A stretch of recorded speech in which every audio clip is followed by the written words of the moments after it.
MCU Phase 4 might not arrive until Spider-Man Far From Home releases in July 2019, which, in all fairness, is only a year away, but already fans are anticipating as to what it may entail. Avengers 4 is set to alter the fabric of the franchise forever, ushering new stars while old ones disembark for good, and with teasers of the next series of films being distinctly different, there hasn't really been a better or more exciting time to be a Marvel fan. That said, there are always areas in which Marvel Studios could improve, and fans have been just as vocal in singing the franchise's praises as they have in criticizing it when called for. There are a whole host of areas that Disney are yet to tap into on the big screen, and in ensuring the series remains fresh, exciting, and innovative, the Marvel Writers' Room will have to draw inspiration from right across Marvel's comics. With that in mind, I'm Ewan from What Culture, and here are 7 things fans most want to see in MCU Phase 4.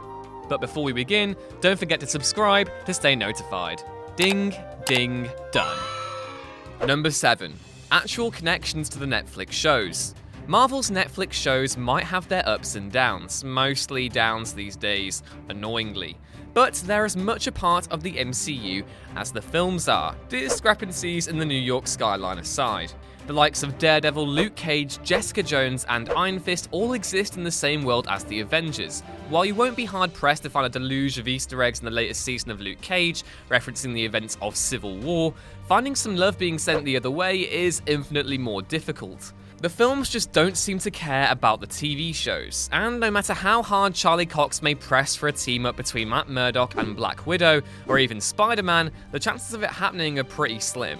That shouldn't stop either Marvel TV or Marvel Studios from attempting such a move, however. Even just a mention in passing would suffice, and with Phase 4 set to be the most unique one yet, it's the perfect time to start planning for the future with the Defenders in mind. Number 6. The introduction of those character cards. For those who have been keeping up with the MCU's chatter in recent months, Marvel Studios' quote-unquote character cards are sure to mean something. The likes of Moon Knight and Miss Marvel have both been teased by Kevin Feige and Marvel's writers alike, and it's about time that the studio started implementing them on the big screen for good. Understandably, fans have not taken to the teasers lightly, and for good cause too. Moon Knight would complement the MCU wonderfully, and in providing some much-needed tonal variety to its proceedings, could end up providing the perfect bridge between the film series and its TV counterparts. Mark Spector has also served alongside the Secret Avengers in the comics. It means he'd work in an ensemble, if Marvel were to really branch out with the Avengers roster. As for Kamala Khan, she's been kicking all kinds of butt in the comics for the last few years now, and would slot in perfectly to a sequel to Captain Marvel. Number 5. Some wardrobe updates. The MCU's costume design has, for the most part, been pretty stellar. Outfits for Iron Man, Thor, Captain America, and Spider-Man have all looked spectacular throughout their many incarnations, but some haven't fared as well. Scarlet Witch and Hawkeye, for instance, still lack a compelling suit, and it may have even impacted negatively upon the pair when it comes to their reception. As things currently stand, Avengers 4 will inject some much-needed flair to Hawkeye's outfit as the character sets on to become Ronin, but Wanda is still without something truly unique. Giving those two characters a better wardrobe should top the costuming department's list of priorities, but it'd be nice to see more of the series' concept designs make it through to the final cut every now and then. Ryan Meandering's superior Spider-Man outfit still looks, well, superior, and those steampunk-esque Guardians designs were way better than the burgundy leather combo that featured in both the first film and its follow-up.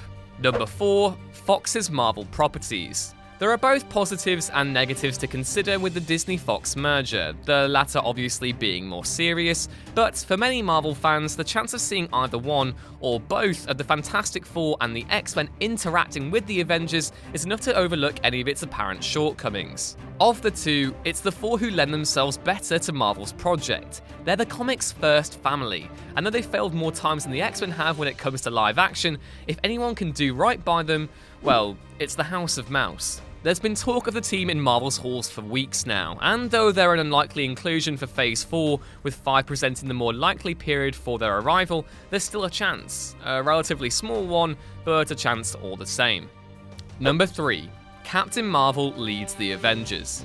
Captain Marvel is set to change the MCU in a big way come her introduction next March, and though Thanos himself should be particularly fearful of that fact, the hero is also set to inherit some pretty big boots once the dust begins to settle on Avengers 4. Carol Danvers has always been a leader, and it's already been confirmed that she'll lead the MCU in the wake of her debut act. It's a position befitting a character of her stature, and with Earth's mightiest heroes lacking many leading figures, there's no candidate better placed to assume those responsibilities than Brie Larson's hero. It's a role she's assumed more than once in the comics, leading the team alongside Captain America during the cataclysmic events of Infinity, as well as the somewhat more controversial and unnecessary sequel to 2007's Civil War. It's also one she's destined to assume in the films, something that has gotten fans of the character extremely excited. Number 2. A touch of the supernatural. Though Marvel fans everywhere will be able to agree that they're in a uniquely privileged position to see all the cosmic elements of the comics brought to life in live action, there is something to be said about diversifying the genre and ensuring the MCU doesn't become a one-note franchise. There are dozens of different genres at play in Marvel's comics, and though Disney have done well to represent a few key ones thus far, there is one that's managed to elude the big screen outings: the supernatural. The likes of Blade and Ghost Rider are some of Marvel's most popular properties. However, discussions surrounding the characters appearing in the MCU proper haven't ever really been prioritized. Robbie Reyes' Rider appeared in some of Agents of S.H.I.E.L.'s best episodes, but the prospect of the character making the leap to the big screen, it would seem, hasn't looked an enticing one to the House of Mouse. There is so much potential to be had in that corner of the universe though, and if Marvel wish to ensure their on-screen franchise retains a sense of unpredictability, injecting it with a case of vampirism and throwing in some demons for good measure would be a welcome move. Number 1. A sequel to Thor Ragnarok. Apart from the Avengers series, the MCU is yet to make a fourth entry in a particular trilogy. Iron Man, Captain America, and Thor have all had 3 films now, but while those first 2 characters are set to depart the franchise soon, the God of Thunder still has plenty more life left to give. Thor Ragnarok illustrated that point perfectly, providing an uplifting take on the character's world in a way neither of its predecessors really managed to do. It debuted as one of the best reviewed Marvel movies thus far, and though there has been talk of a sequel, with Taika Waititi even slated to return as director, nothing concrete has been confirmed thus far. A follow-up, though, would be a no-brainer for Marvel. With newcomers Valkyrie, Korg, and Meek, the studio finally have the foundations to start a whole new trilogy of Thor films, each one more bombastic in scope than the last. We all know that this new phase is set up to be distinctly different, and though a whole new series of films centered around a staple of the franchise might contradict that, Ragnarok was a distinctly different kind of Marvel movie. Here's hoping that they keep the momentum going and sanction a sequel. If not, I'll just produce some revolutionary pamphlets and pray that the print is working.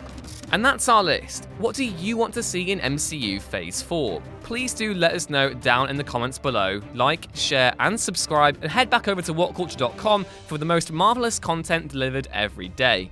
As always, I've been Ewan, and if you'll excuse me, I've got a revolution to start.